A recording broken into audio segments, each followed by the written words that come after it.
হাই everyone, সকলোকে স্বাগতম জনালোঁ আৰু এটা নতুন ভিডিঅ'লৈ। আজি আমি ৰাইটিং স্কিলৰ আৰু এটা ভিডিঅ' লৈ আহিছোঁ ক্লাছ 12ৰ বাবে ৰাইটিং স্কিলছ।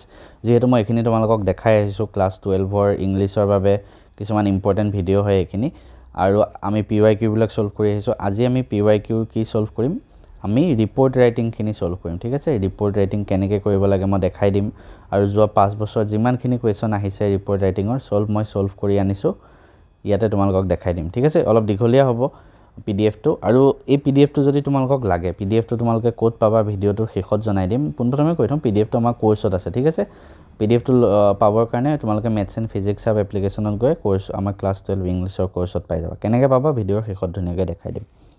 পোনপ্ৰথমে কওঁ, ৰিপৰ্ট ৰাইটিং তোমালোকৰ ক্লাছ 12ত 10 নম্বৰৰ আহে। ঠিক আছে, আৰু দুটা ৰিপৰ্ট আহে অৰ দি পেলাই। এটা কি আহে, তোমালোকৰ স্কুলৰ মেগাজিনত লিখিবলৈ আহে, কিবা স্কুলৰ মেগাজিনত স্কুলত কিবা এটা অনুষ্ঠান হ'ল সেইটো লিখিব আহে, আৰু এটা কিবা এটা ইনচিডেণ্ট হ'ল সেইটো তোমালোকৰ নিউজ পেপাৰ লিখিব আহে। ঠিক আছে, তো আমি দুইটাই সলভ কৰি দেখাম, ধুনীয়াকৈ তোমালোকে চাই যোৱা। প্ৰথম কি আহিছে চোৱা কুৱেশ্যন, এইটো PYQ হয়, এইবিলাক আগতে আহা।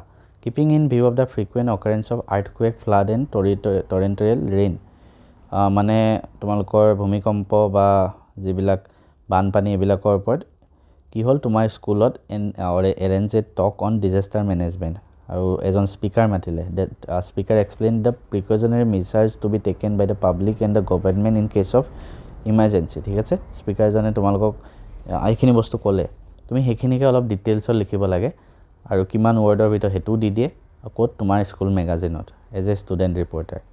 তো প্ৰথম কি হ'ব, প্ৰথম আমাৰ টাইটেল থাকিব কি, a talk on disaster management.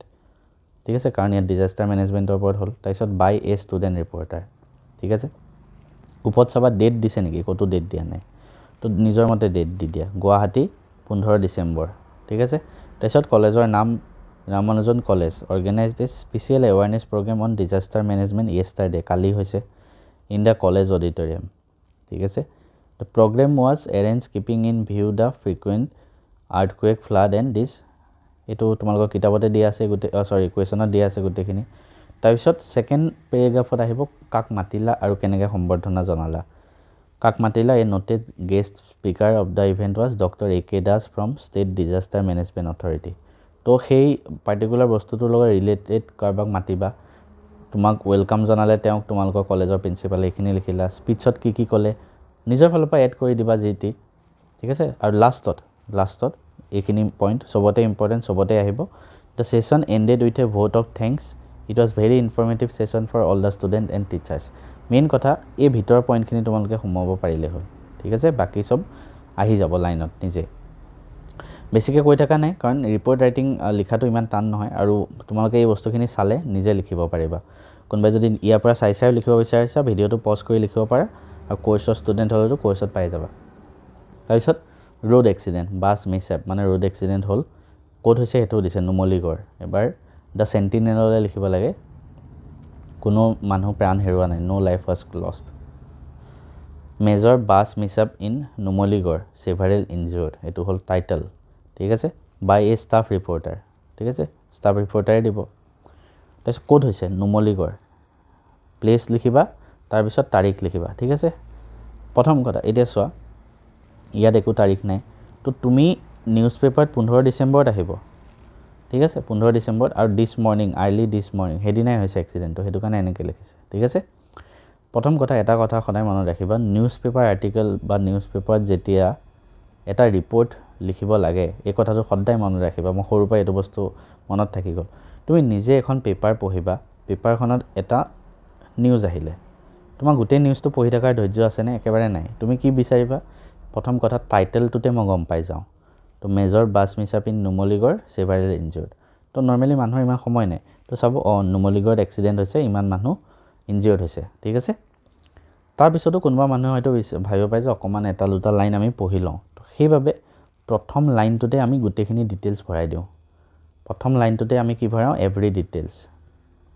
তো কি হয়, সদায় নিউজ পেপাৰ ৰিপৰ্ট লিখোঁতে সদায় মনত ৰাখিবা, ফাৰ্ষ্ট কি কৰিবা, টাইটেলটো মষ্ট ইম্পৰ্টেণ্ট, এনেকুৱাকৈ দিবা যাতে কোনোবা মানুহে টাইটেলটো পঢ়িয়ে গম পাই যায় কি হ'ল।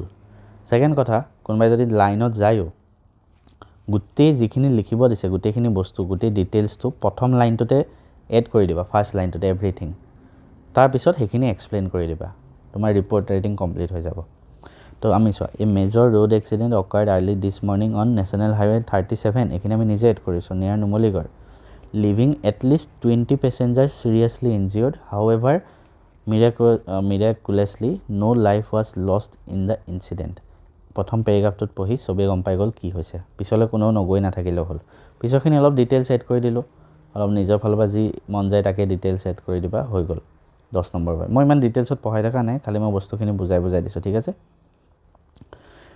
ইয়াৰ পিছত আকৌ তেনেকুৱা তোমাৰ কলেজৰ আৰু কিবা আহিছে সেইখিনি তোমালোকে চাবা চ' এই পিডিএফটো তোমালোকে চাই ল'বা পিডিএফটো চাই তোমালোকে বস্তুখিনি নিজে গম পাই যাবা কেনেকৈ লিখিব লাগে ঠিক আছে বহুত দীঘলীয়া পিডিএফ হয় সেইবাবে মই ভিডিঅ'টো দীঘলীয়াও কৰিব পৰা নাই মোৰ ঘৰতো মোৰ যিহেতু অসুস্থতাৰ বাবে মই বেছি দীঘলীয়াকৈ ভিডিঅ'টো দিব পৰা নাই কাৰণ এইবিলাক পিডিএফটো চোৱা ইম্পৰ্টেণ্ট কেনেকৈ লিখিব লাগে সেইখিনি চোৱা ইম্পৰ্টেণ্ট হয় আৰু আমাৰ কোৰ্চটো যদি ল'ব বিচাৰিছা তেনেহ'লে মেথছ এণ্ড ফিজিক্স সাব এপটো ডাউনলোড কৰি ল'বা প্লে ষ্ট'ৰৰ পৰা তাৰপিছত নিজৰ ৰেজিষ্টাৰ কৰি লোৱা মেথছ এণ্ড ফিজিক্স সাব মাৰিবা প্লে ষ্ট'ৰত 4.8 ষ্টাৰ যোনটো ৰেটিং আছে তাৰপিছত ৰেজিষ্টাৰ কৰি ল'বা বা কোনোবাই নামাৰিলে আমাৰ ৱেবছাইটত গ'লেও হ'ল ডেছক্ৰিপশ্যনত লিংক থাকিব তাৰপিছত ক্লাছ 12 ইংলিছ ফুল কোৰ্চ মাৰিবা তাতে তুমি পাৰচেজ কৰি লোৱা আজি যোনটো পিডিএফ হ'ব সেই পিডিএফটোতো ইয়াতে কম্প'জিশ্যন পাৰ্টত মই এড কৰি দিম তাৰ পৰা তোমালোকে ডাউনলোড কৰি ল'বা ইয়াতে তোমাৰ ফ্লেমিংগো ভিষ্টাছ কম্প'জিশ্যন গ্ৰামাৰ চবৰে এভৰিথিং তোমালোকৰ ভিডিঅ' আকাৰে বুজোৱাও আছে চব নোটছো দিয়া আছে অতি কম সময়ত 10 দিনত এইখিনি পঢ়িলে কমপ্লিট হৈ যাব ঠিক আছে বেছি দীঘলীয়া ভিডিঅ' কৰা নাই পিডিএফটোৰ পৰা পঢ়িলেই হ'ল যিহেতু গোটেইখিনি আৰু নেক্সট ভিডিঅ'ত লগ পাই আছোঁ